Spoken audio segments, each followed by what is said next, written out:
What's up, guys? Set that out of the way, but still within arm's reach for a moment. Alright, as you can tell by the title, you already know what I'm going to talk about today. Let me adjust the chair there. Want to go over another piece of gear for you. Now, old hats, you've already heard this song. Those of you that might be fairly new, despite the fact that I make my own gear, I also like to showcase other people's gear in order to best equip you, the armed prepared citizen. I want you to have the best that you can get for your money and your situation, and not just what I personally like or dictate or use. As long as I think it's something good and is solid, I'm going to show it to you. So,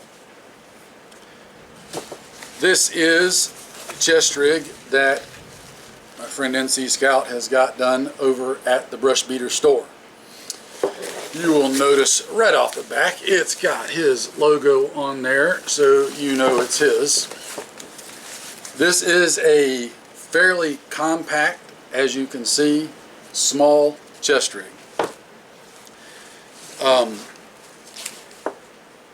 Just detail wise real quick, you've got 4 mag pouches that have removable shock cord retention on them, and then on front of the 2 end mag pouches you've got 2 small velcroed GP pouches, and then on the center 2 mags you've got MOLLE, and then on either end there are 2 columns of MOLLE.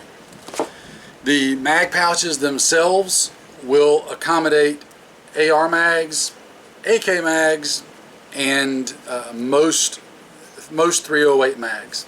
M1A FAL type mags are going to fit a little better than, say, 308 P mags, but the P mags will fit. They're just going to be a little bit snugger in the pouch. So if you're looking for kind of a universal do-it-all rig, there's an option for you. On the shoulder harness, it is a H-style shoulder harness, which is what I personally prefer. You have got simple vertical daisy chain down the front of each shoulder strap and some elastic webbing loops sewn off the side. You've also got some horizontal webbing up top. This should allow you pretty much any option you need as far as configuring comms wires, that sort of thing, on the rig. Simple quick release buckle on either side, standard style lumbar strap with a quick release buckle, and then on the inside right here there is a small map style pocket that velcros shut right there. One other note on the shoulder harness, the crossbar does velcro, so you can open that up and spread it out if you just got the super duper gigantic Mongo Broad gorilla shoulders. That is there as an option for you. It is available in multiple colors, I believe. Before I tell you that for sure, let me just pull it up and look. I know it's available in woodland, flat dark earth. Let me pull it up here, bear with me. I should have already had that up, but yeah, woodland, OD, coyote, not flat dark earth, and multicam. So basically your standard stuff. It goes on his website for $110. So that is a pretty doggone good price point for a chest rig that's got everything on it that this does in this small of a package. So where does that fit in with folks? Well, contrary to popular opinion, all your gear doesn't have to cost $300 or $400 per rig. I know, shocker, right? you can get a lot of functional gear at a much lower price point. The focus point needs to be on, do you want functional gear that you can go out and practice and train with and put your money into training, or do you want, you know, the super Gucci rig that you can impress all of your friends with of how cool you are, and not have a lot of money left over to go train with? It's up to you. Now, even my chest rigs come in at a slightly higher price point than this, but that's because reasons. I've got features on mine that this one doesn't have, so on and so forth. Where's the bottom line? And I'm going to say this as, again, somebody that makes his own gear. I would rather see you, before I even say that, my whole goal since the day I started making gear, and then subsequently even started this channel, has been to see you, the armed prepared citizen, get as prepared as you can be. That is my number one goal. Now, I've even had folks ask me about this because it seems contraindicatory. I'm making up words. It's okay, it's my channel, I can make them up. It's contraindicated if you want to be real specific, but why talk about other people's gear besides my own? Because of what I just said. I want to see you get good gear and be prepared. Okay? I hope that that ends up being my gear. If it's not, it's not. I would rather see you get a rig like this and then put your money into training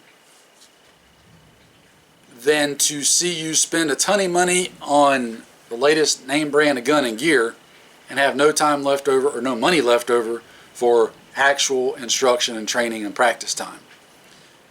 A rig like this, if you're getting, and this is for you people that are just getting started out, because I know there are quite a few of you, I'd rather see you get a rig like this and a good solid PSA AR, which they are not bottom of the barrel. I don't care what anybody tries to tell you. Don't listen to that nonsense. But a rig like this, a PSA AR, and go get some good training classes and training time in, applicable training time, and then subsequent practice time. Get ready in that regards first, and then down the road, upgrade things as you can, as you see fit. Maybe you want to upgrade to one of my rigs. Maybe you don't even see one of my rigs as an upgrade. I don't care. Every one of you that gets more prepared is a benefit to all of us. Okay? So I only bring all that up and say it because I literally have people ask me that, and it's like, I get tired of repeating it. So here it is in this one. This rig, as you can obviously see, is in God's Plaid M81 Woodland because it is so ordained. You can get the other colors and patterns if you want. It's okay to be wrong in your color choices. I'm just saying. It's fine. It'll still be okay. So there's that one. The other thing that he's got up is, this is a pouch for your Baofeng AR-152, which I meant to grab mine before I started doing this video, and I left it over yonder. And I don't feel like getting up from in front of the camera and wandering over there to try to get it. So you're just going to have to use your imagination. This is a pouch for the AR-152 Baofeng. Standard MOLLE webbing on the back. You have got a buckle on the front with cord over the top that goes over between the antenna and the volume control knob. When that is undone, the part that the radio fits in will somewhat pull back from the base of the pouch, and then you have a clear plastic piece in there so that you can see your buttons, the screen, etc. If you need to change something, I've had no issue accessing the buttons even with the plastic on there, through the plastic. Hasn't been an issue for me. On either side at the top of the pouch, there is a small velcroed section that you can undo and leave open to route your comms wires through and associated accoutrements if you're hooking up to a tablet to run digital stuff, whatever. It'll open on either side depending on what way you want to have the stuff running out. And then when you're not using it, that just velcros up and closes it back up. So all in all, a pretty simple design. Sewn in MOLLE webbing on the back. Should fit just about anything you could need it to fit. It is also open at the bottom. There's pros and cons to that. It does expose the bottom of the radio to junk getting in, but it also opens the bottom of the pouch to junk getting out. So trade-off there. 6 of one, half a dozen of another. In case you were wondering, $110 for the chest rig, $30 for the radio pouch. You're going to be hard-pressed to find what I would consider a good quality chest rig for less than $100. 110, sorry, 110. For 110 bucks, you're getting a lot that should make a very usable setup for you. Now, I know what some of you are already thinking. Well, it only holds 4 magazines. Well, yes, I know a lot of situations you might want to carry more magazines, but sometimes I think there's too much emphasis putting on carrying more magazines, because more magazines isn't always a benefit. Sometimes that's a detriment for 2 reasons. Now we're kind of getting off on the weeds here, but bear with me for a minute. Number one, as armed prepared citizens, we want to be as light and mobile as we can, okay? Ideally, you're not getting into a gunfight unless it's on terms that you specifically dictate the when, where, and how. Now, crap happens. That's why we carry the stuff. Regardless of how many you've got on your chest rig, you should be carrying more in your pack. That's where I personally carry most of my extra spares at, is in the pack, depending on what rig I'm using and what the situation is that I'm trying to do. So don't think that just because the rig itself only carries 4 mags, that 4 mags is all you carry. Excuse me. Other mags go in the pack. You reload and readjust and resupply as needed. So very capable little rig. He calls it a scout rig. I think that's probably something that it's ideally suited for. Think in terms of a scout. Light, mobile, moving, doing the things, being sneaky. Works pretty good for that. Probably don't need to say it, but I'll go ahead and point it out for those of you that didn't notice. It's a 1-piece chest rig. It's not a 2-piece. So there's that.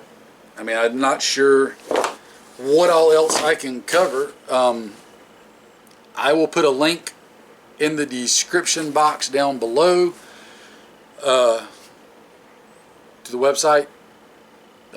Hopefully the overlords won't have an issue with that. It should be an okay link. You shouldn't have to go to the blog to find it. But I'll put links to both in the description box. Y'all check them out. And again, number one priority here, guys, get the rig that's going to work for you, that you can afford. Don't worry about whether or not it impresses your buddies or fills any kind of, cool factor.